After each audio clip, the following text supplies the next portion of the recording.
internet, and I was talking to some people that I know, and I talked to my neighbor, and I heard about this chemical, DHMO, and it's in all of our food, and it's in all of the things that we drink, and it's really dangerous, and we really need to be worried about it, okay?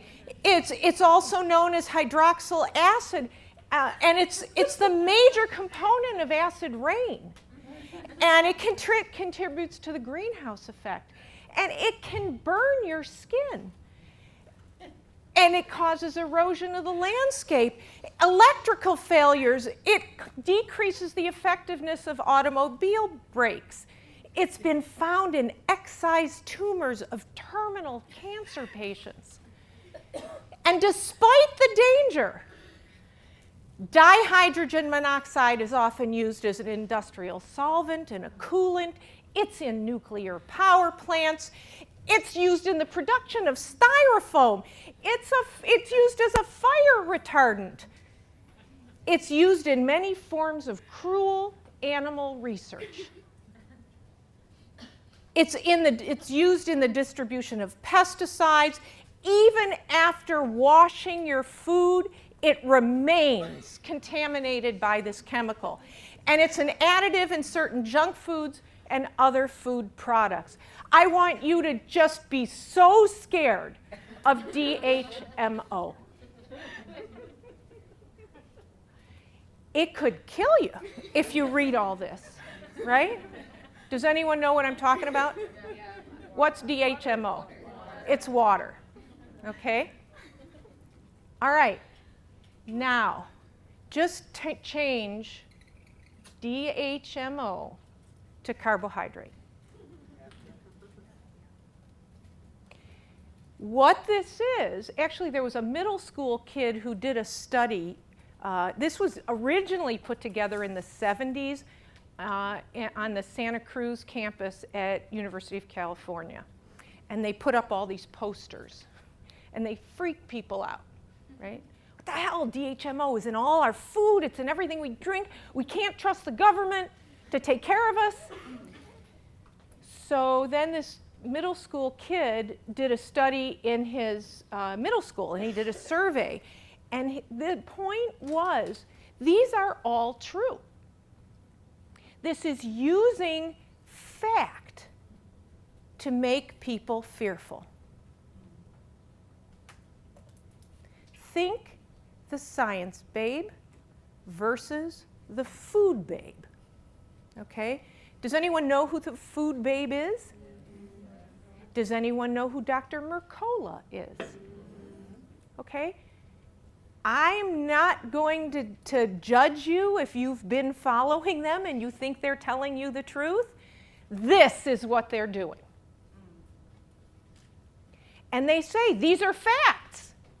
I took this out of a textbook. I know that there was a study done on this, and I can prove it. Well, I can prove that this chemical can burn you. Water will burn you if you pour boiling water on your body. You betcha. But it's not something to be afraid of. And so now we're going to go into my talk. And I want you to put your open mind, but your thoughtful mind in gear. Because we are going to take a walk down the history or memory lane of the research that has actually been used to lead us to the point that we are at today, to the moment that we are at, where people are scared to death of carbohydrate. Even worse, where athletes are afraid of carbohydrate. Okay. Thank you for that. That was fun. Okay, so keto versus carb adapted. Okay, you have to watch this. This is my foray into animation in PowerPoint. The whole story, including the holes. Watch that. There we go. What kinds of athletes fuel with carbs? Well, Look at this lean ultra-distance athlete, Bree Lambert, first place in the Sean O'Brien 50K, 2015. Well, Bree Lambert fuels with carbs. But the dogma in all of the magazines is she should be keto. We'll talk about what keto is. Rabina Abramson, speaking of figure competitors, right now she's delivering a baby. Literally right now. So she doesn't look like that right now. Really, right now, she's delivering a baby. But she was first place 2013. She's as a master's level athlete. She is a beautiful fitness model, and she is a major carb advocate. I know this is a man, but some of you may work with men, you may know men, you may care about men who are also afraid of carbs these days. Kiyoshi Moody, 6-time natural universe champion, major advocate of carbs. Well, so let's start first with what the heck is a ketogenic diet? Because most of the time when people are talking about that, it's not what they're talking about, actually. They don't know what the hell they're talking about. And it goes all the way to the scientific literature where studies are published and they use the term ketogenic, but they've never even tested to see if their subjects are actually at a ketogenic place or in ketosis. So it's a very low carb diet. You saw that half a bagel. You basically, with the size of today's bagels, you get to eat a bagel all day. Your only carb, less than 50 grams typically. It is very high in fat. It is not also high in protein, because whether you know it or not, protein can be metabolized into carbohydrate in your body. And so if you have a high protein diet, too much protein, you will not become ketotic. So the idea that you're eating a high fat, high protein diet with no carbs, you are not eating a ketogenic diet. It has to be fairly moderate. In fact, about 0.8 grams per kilogram per day. Does anyone know what that number relates to, 0.8 grams per kilogram per day? That's the RDA for protein. You eat more than that, you are not going to be in ketosis. Okay, and what happens is, as our body no longer has carbohydrate to use as fuel, and it depends more and more on fat, when we depend on fat, fat is incompletely metabolized, and we are left, when we don't have carbohydrates around, we are left with ketone bodies that then float around in the bloodstream.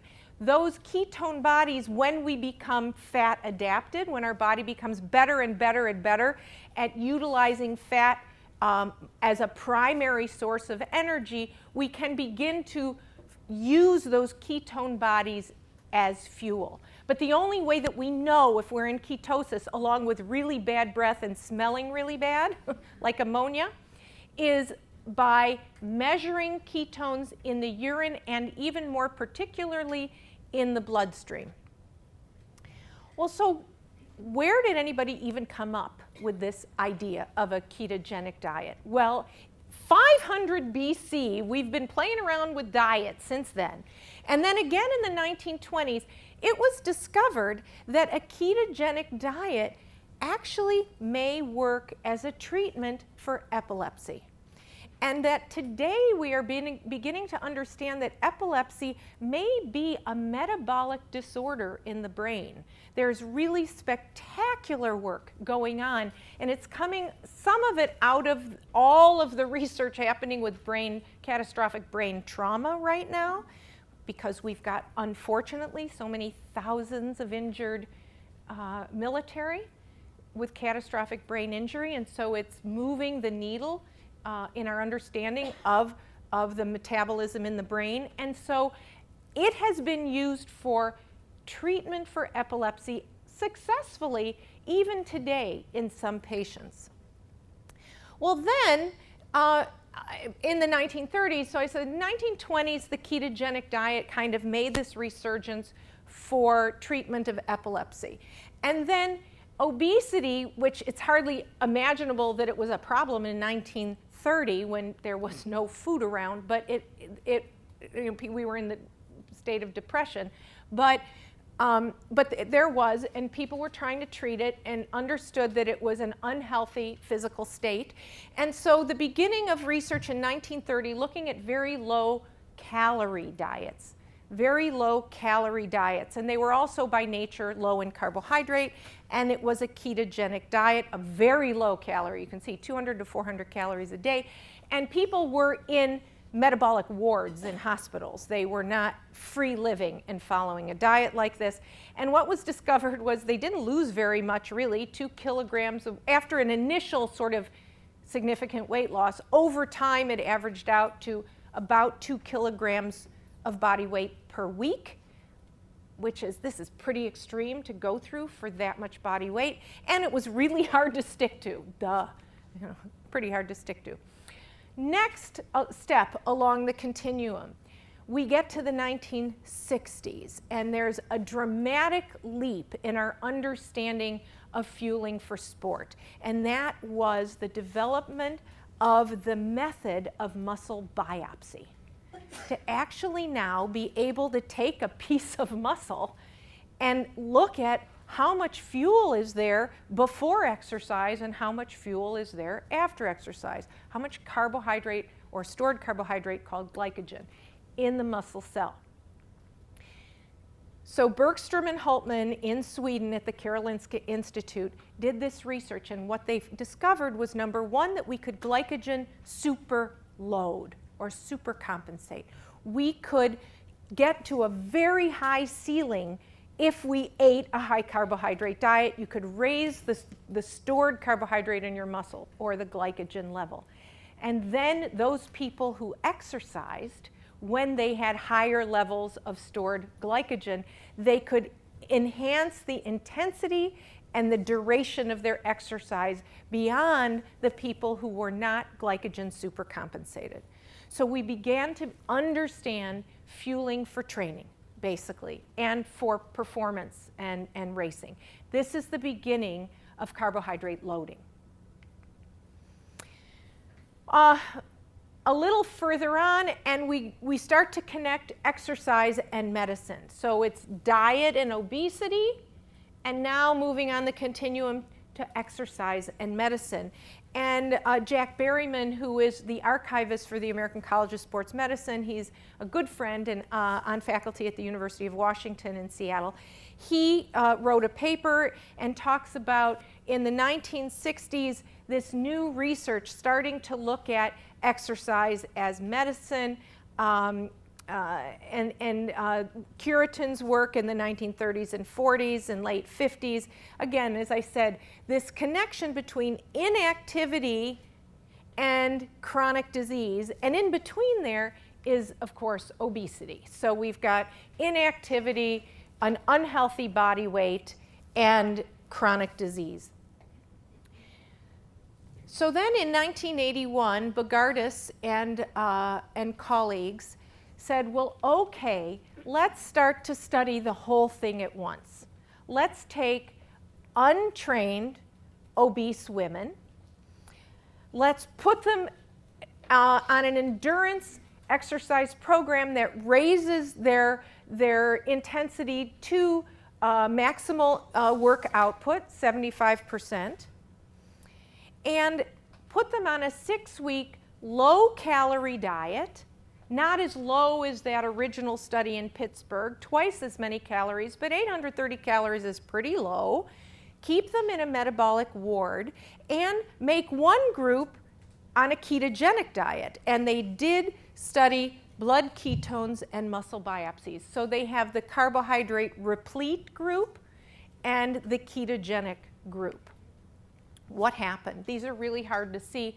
Basically, in order to fat adapt, you have to go on the diet and keep yourself on that diet for a period of about 6 weeks. That should be 4 weeks. 6 weeks is the period where your body says, oh, okay, I'm going to start to really ramp up the way my body makes the enzymes that I need to burn more fat as fuel. It takes some time to adapt to that. It's not our natural state, okay? It's not our natural state. So in this study, the hashed lines are the carbohydrate replete subjects. And they switched, by the way, so they started out, there were 4 on one diet, 4 on the other diet. For 6 weeks, they had a washout period, and then they flipped. And they did it again. So this is a combination of the data. So at baseline, the carbohydrate, this is their endurance. At 1 week, you can see that the endurance of the ketogenic group, the white bar, is significantly less than the group that is carbohydrate replete. But that just tells us that now they're low on carbs. Let's see what happens when they become fat adapted. And they still, at 6 weeks, had a significantly lower ability to exercise. Their endurance was significantly lower. And this reflected the glycogen level in their muscles. So the pre-exercise muscle glycogen is on the left, and you can see pre-exercise when they were carbohydrate replete. At baseline, both groups were the same.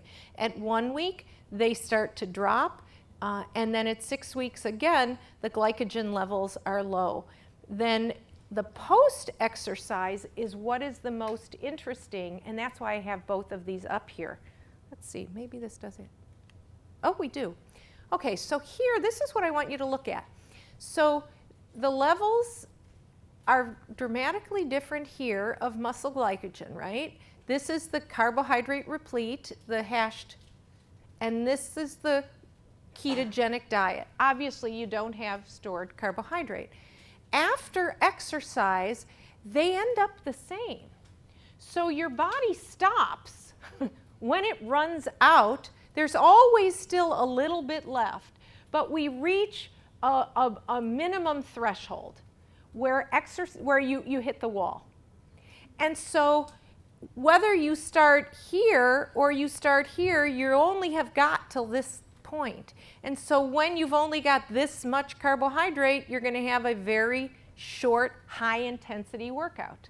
If you've got this much carbohydrate to burn, you've got this much available for a high-intensity workout. Now, this is a very simple way to see that. What was even more interesting was there was no difference in weight loss or body composition between the two groups after 6 weeks, but their endurance on the ketogenic diet decreased by 50%. Pretty dramatic. And if we're trying to treat overweight people and we're telling them to exercise and go on very low carbohydrate diets, what's the point? This is 1981. Okay, we're going to go on from here, but this is 1981 where we see this.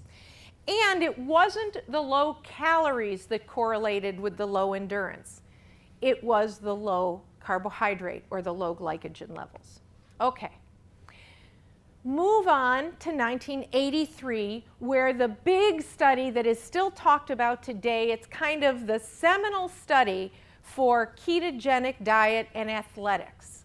The only problem is it's a misinterpretation of the study. So here we have Steve Phinney's study looking at elite cyclists on a ketogenic diet. Again, there's that bagel. They were eating that while they were on the ketogenic diet. They had 4 weeks eating that bagel. But the interesting word here is preservation of submaximal exercise capability with reduced carbohydrate oxidation.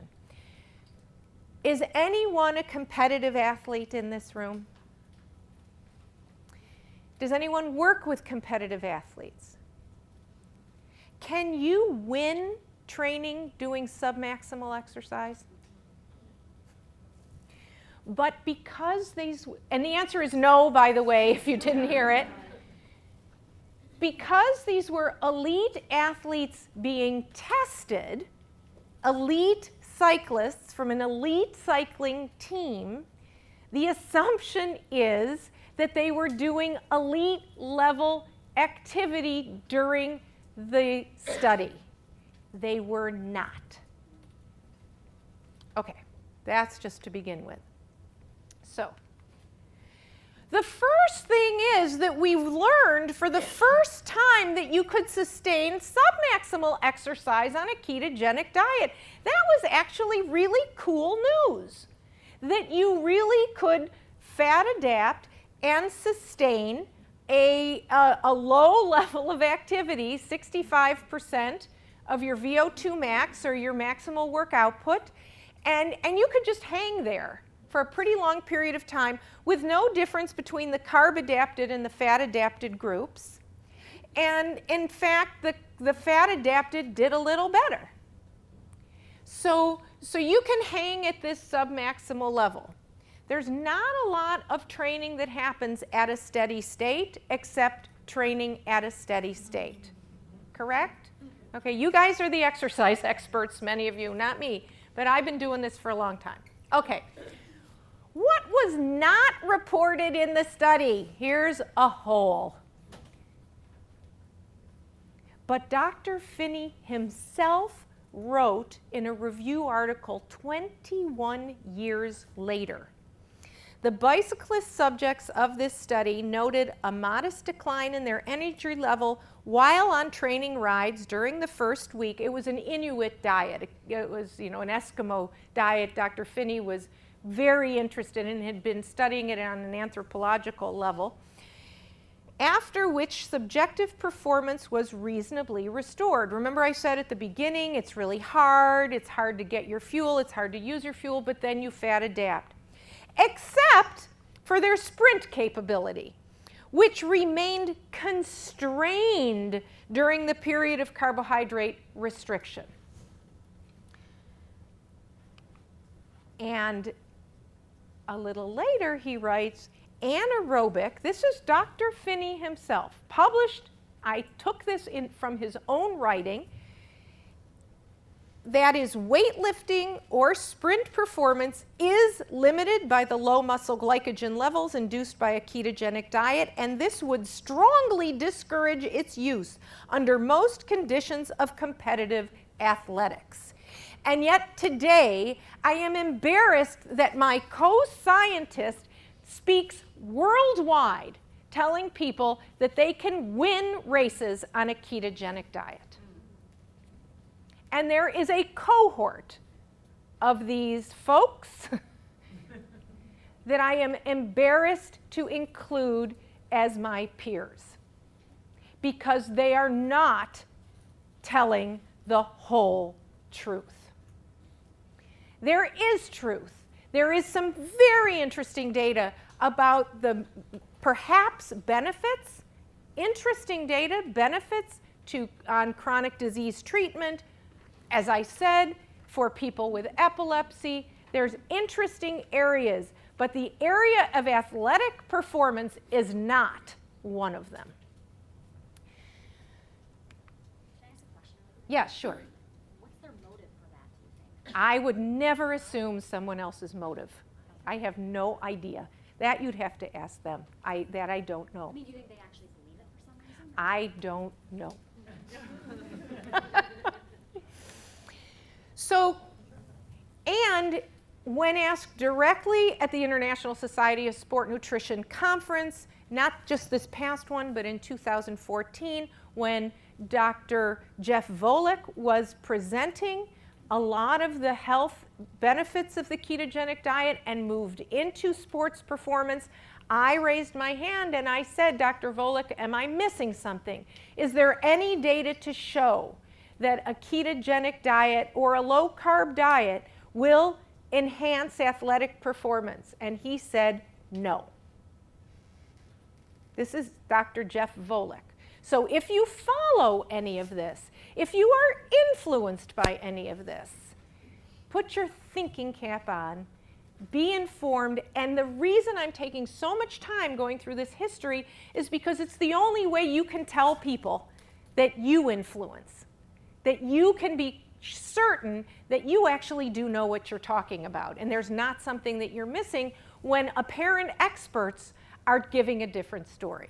Okay, how do we use carbs? We use carbs at high levels of intensity. Okay, so here's rest, and this is glucose and fatty acids here. We're just hanging, right? We're not really doing much. Here's a 40% of your work capacity.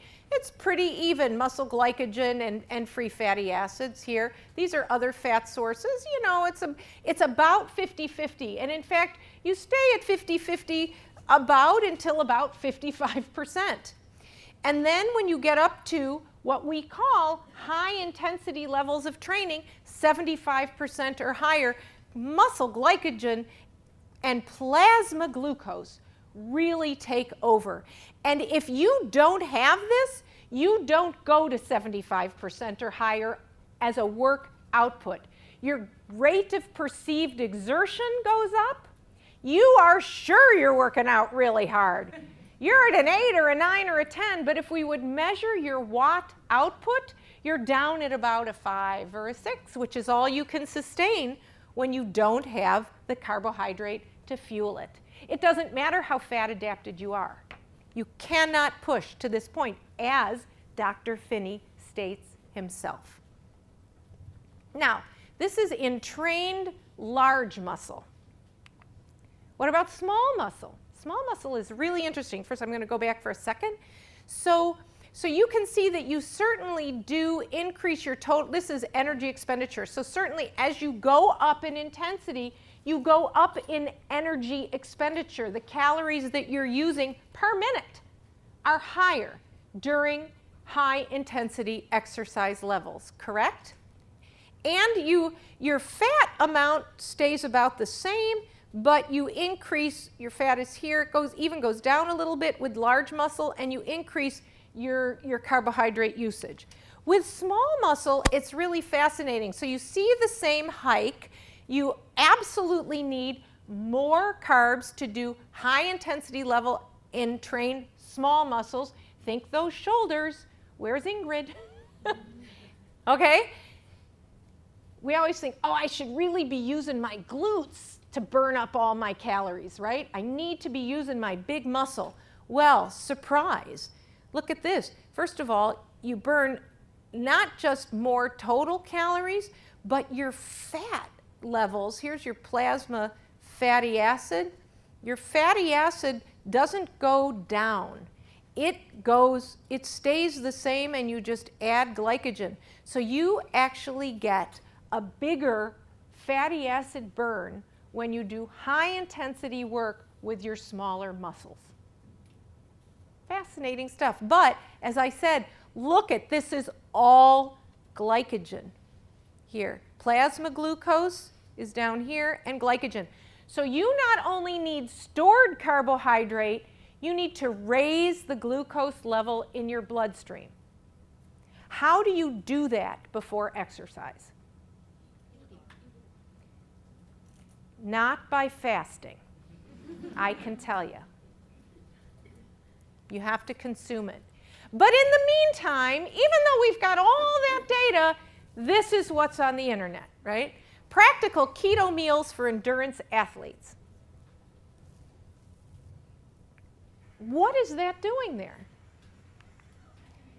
And when I say, there's all this data, someone says to me, oh, but there's a hole. There's a hole. Doc, there's a hole. The research hasn't been done. Oh, really? So this is mostly put together by Brent Stellingworth, 2014. In red are my comments. He, for some reason, thinks these two improve performance. I say, actually, no, they didn't. This was moderate intensity exercise. They never studied whether or not they were in ketosis. It was a very small sample. They had a non-significant training increase in time. And actually, the endurance level increased in the carbohydrate-fed group by greater than 50%. But as I said, it was non-significant because they had a small sample. So where they saw a significant increase in performance was at the moderate intensity levels of exercise, at submax levels of intensity. So that's not improved performance in my book. In this study, again, they did no muscle biopsy. There was a low carbohydrate diet followed by a high carbohydrate diet. There was also no blood studies. They probably carbohydrate loaded their subjects, and they didn't see really improved performance. So here we've got all these studies, 17 studies showing decreased performance on a low carb or a ketogenic diet compared to a carb loading. No effect in these studies. Often it's just too small a sample, and these two never really did show improved performance. Well, what about training low and racing high? That research, have you heard about that? Yeah, that research needs to be done. That hasn't been done. Well, no, that's actually been done. Way back in 1996, 20 untrained men put on a training program, keto versus carb-rich, 7 weeks, 10 each, blood ketone testing. Week 8, the keto switched to a carb-rich diet. I would say that's training low and racing high.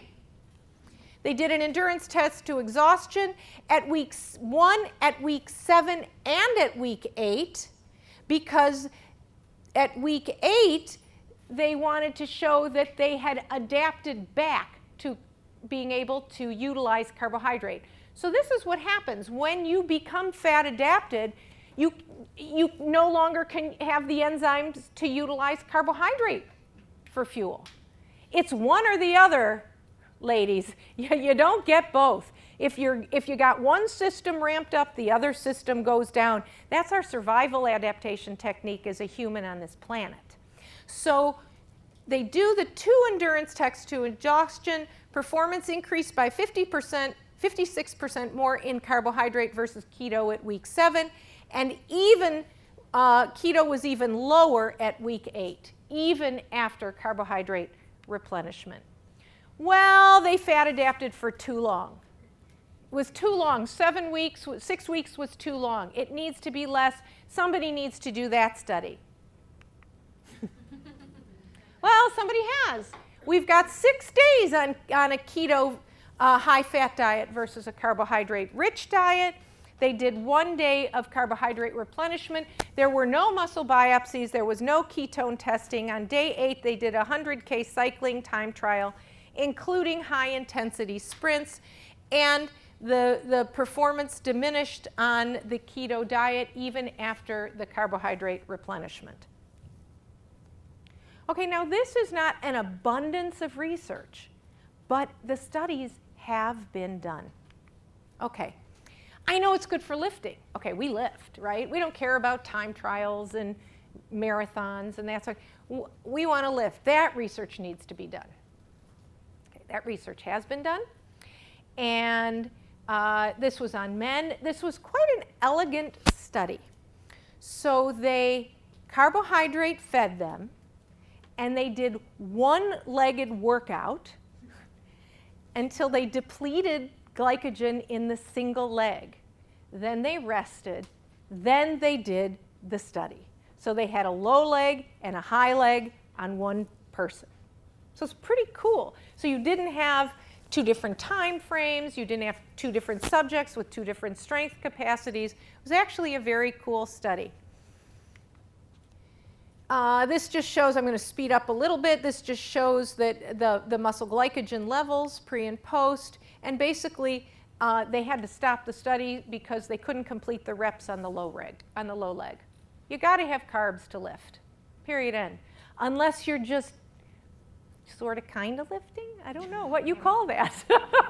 But the low leg could not complete 5 reps. The work capacity was less on the low leg versus the normal leg. So here's the thing. If you want to be an athlete, you need carbohydrates. If you want to be an athlete, you need to train, as Louise Burke says, somewhere between the athletic ability to sustain effort in the zone between lactate threshold and maximal aerobic capacity. That's where you train hard.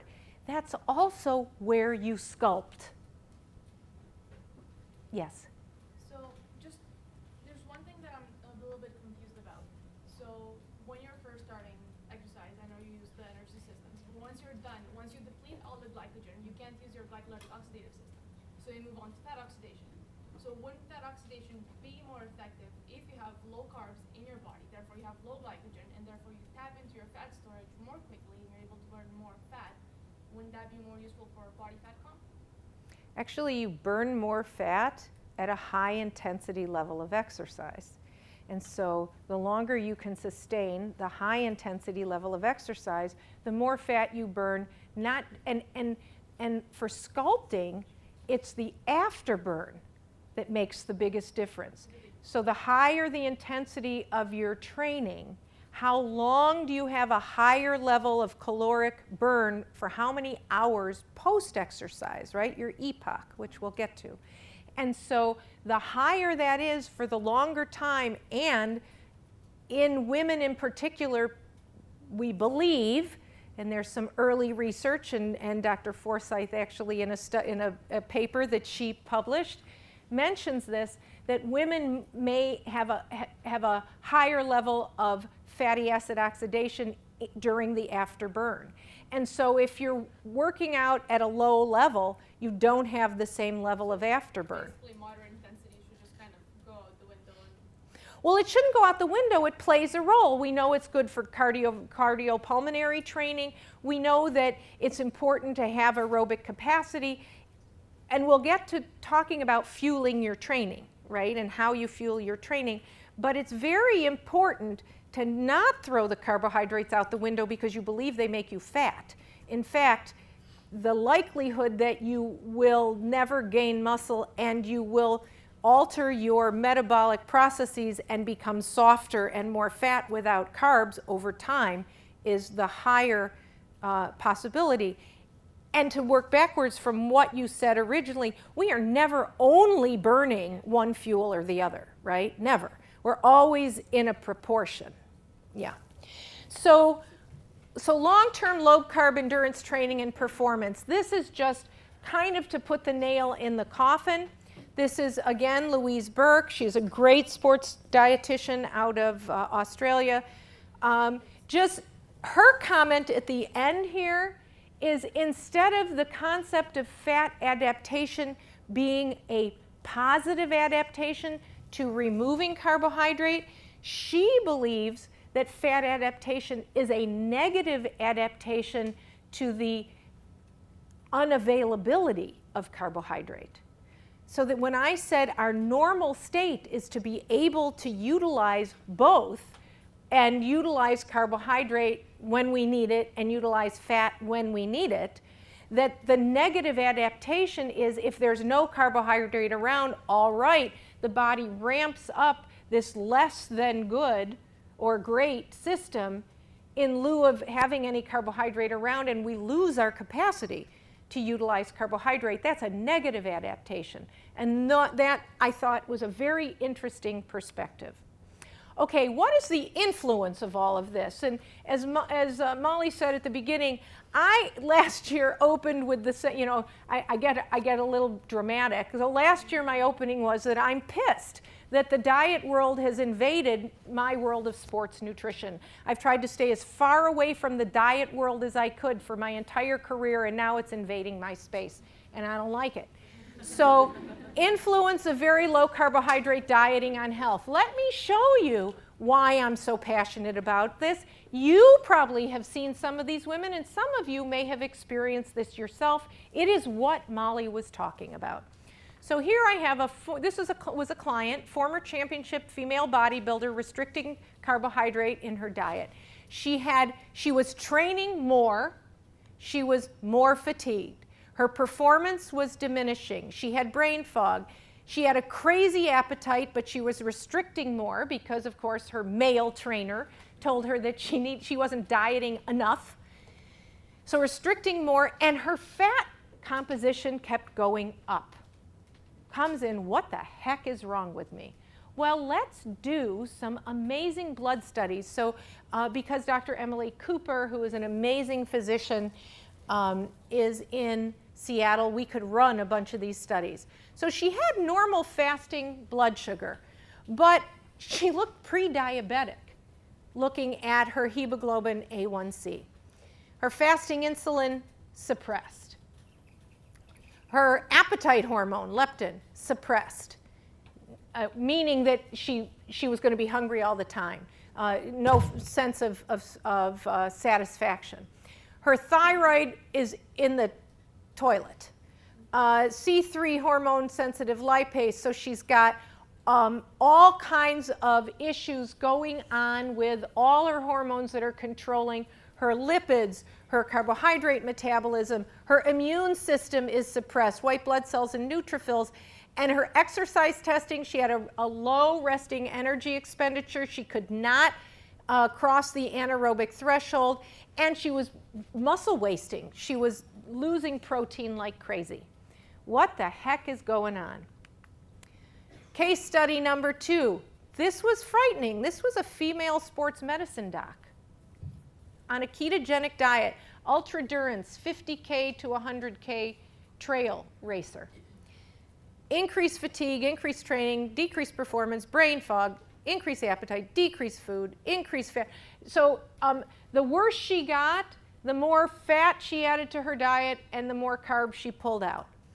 Same stuff. We didn't have quite the same level of testing, but the same kind of thing. Upside down hormones. And a man out of British Columbia. You don't often see this in men, and I'll tell you why in a minute, but you will see it in men if they do it long enough. Male bodybuilder, same stuff. So here's the data. Now we've got research. Immune function is suppressed. Insulin resistance goes up. Increased total body inflammation. Gut biome changes, meaning the world that's alive inside your gut is altered when you go on a low carbohydrate diet. Carbohydrate in the brain, that's a lot what's happening with that sort of appetite control, the connections and the messaging between your gut and your brain get all screwed up.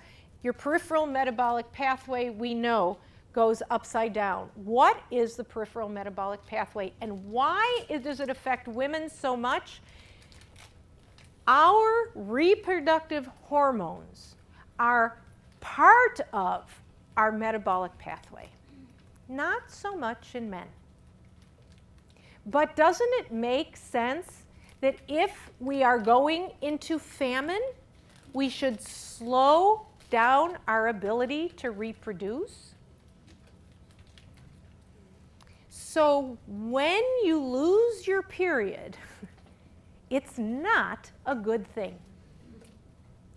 And in fact, there is no data that has ever shown that female athletes don't perform well in the midst of menstruation. And in fact, there's loads of research that shows that there have been tremendous world champions that have been created in the midst of their menstrual cycle. Yes? How does that, this is a little bit off topic, but how does that relate to medically induced amenorrhea? Like if they're on, say, So I'm trying to think of what it's called. Yes, there we go. right, so if you're on some kind of birth control or something that medically induces, now you're being followed by a doctor. Now we're looking at all your hormones. You should be getting some regular blood studies at least once a year.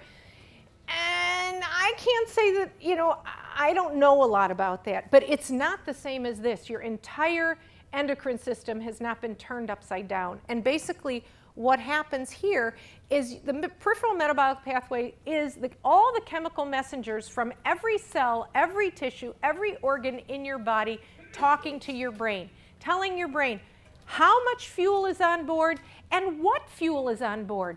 We know that if you just rinse your mouth with an unflavored carbohydrate, if you do a 10-minute workout, it will enhance your performance. This is not something sweet. This is, you can't tell that you don't have water in your mouth. We have messengers from our mouth to our brain that recognize that carbohydrate is coming in. You look at food and you salivate and you have changes. We've got tremendous messaging to the brain that fuel is on board, and it's going on every moment of every day from all of these different organs. Can I mention something just real quick? Sure. As far as what you were asking about, Christine, from the way Okay, I'm gonna actually stop you because I'm really short on time, and I'm gonna let you guys talk afterwards. Sorry. Skipping breakfast, too long between meals, fasting before training. Is this, almost everybody has done this, right?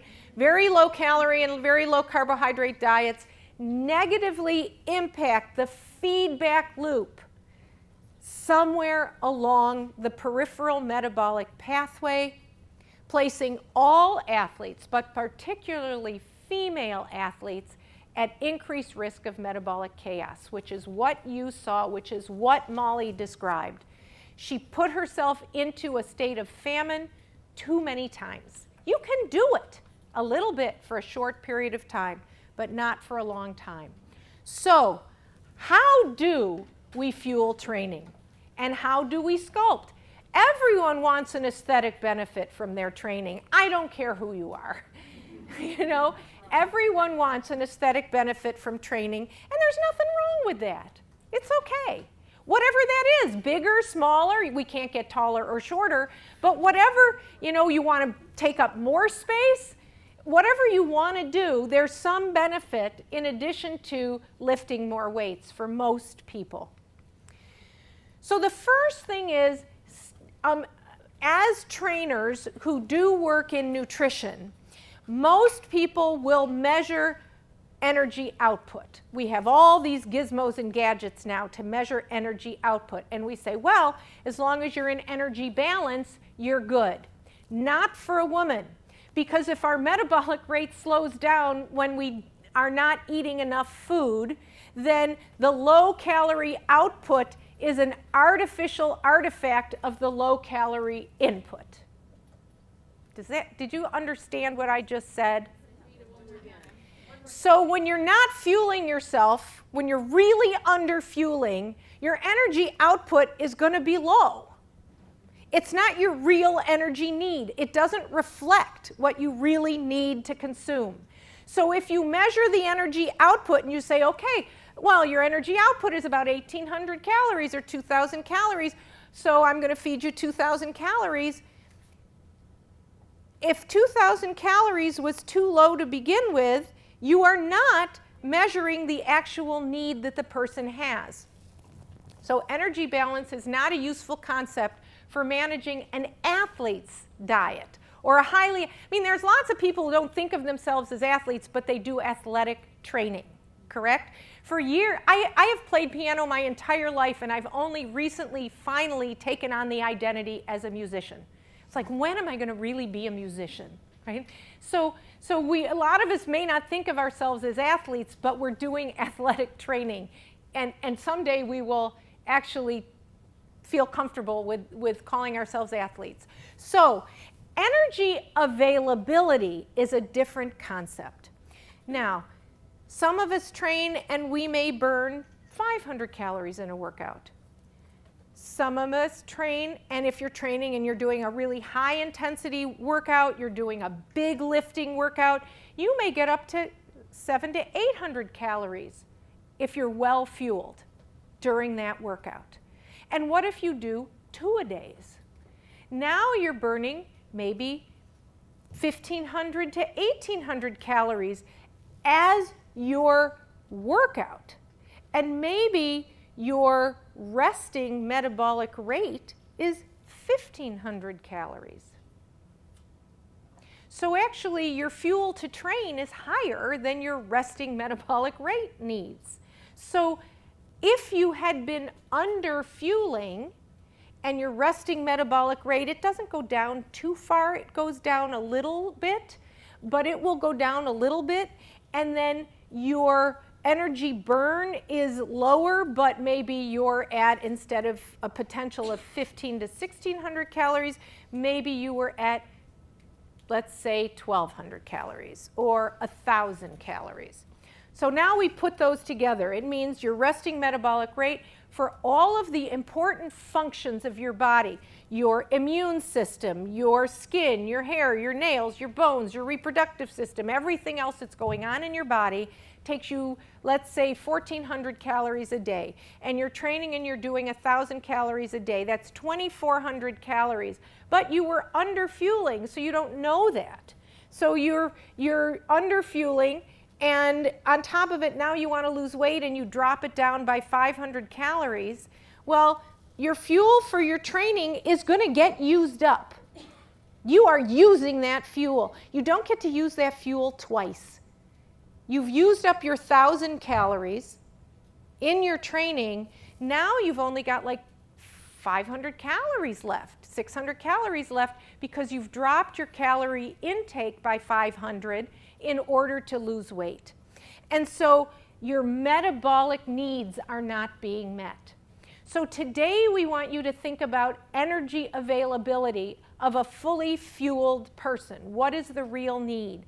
Let's fuel the training, think about what are the training needs, and then let's fuel the maintenance physiological needs of that woman. That's what gives the most accurate accounting. And then to understand this concept of a metabolic window, where you don't, if you go down to a 500 calorie or more deficit every day, you will slow your metabolic rate. But if you stick to 300 to 400 calories, you can fake out your brain. Is this more important for women too? It seems Well, more sensitive to it. women, as I said, because our reproductive hormones are part of our metabolic pathway, we break a lot faster than men do. Okay? Men can sustain it for a little longer. So only go to a 300 to 400 calorie deficit, and only do it in your food, not in your fuel for training. Okay, we're going to get to that in a second. When female athletes are underfueled and they think they're getting in enough carb, when they look at the percent of carbohydrate in their diet every day, their percent may be correct, but their energy intake is so low that the total number of carbohydrates are still too low.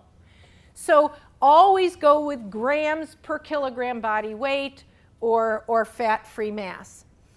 And in earlier studies, we thought that women couldn't store glycogen the way men do. That's because in those studies, the women were underfueled to begin with. And so they didn't store the carbohydrate, they utilized it. And then Mark Tarnopolsky went back and repeated the study in fully fueled female athletes and showed that absolutely female athletes definitely store glycogen and burn glycogen at high intensity levels just like men. So what do we need as an athlete? 5 to 6 grams per kilogram per body weight per day when you're doing your steady state training. This is an athlete, okay?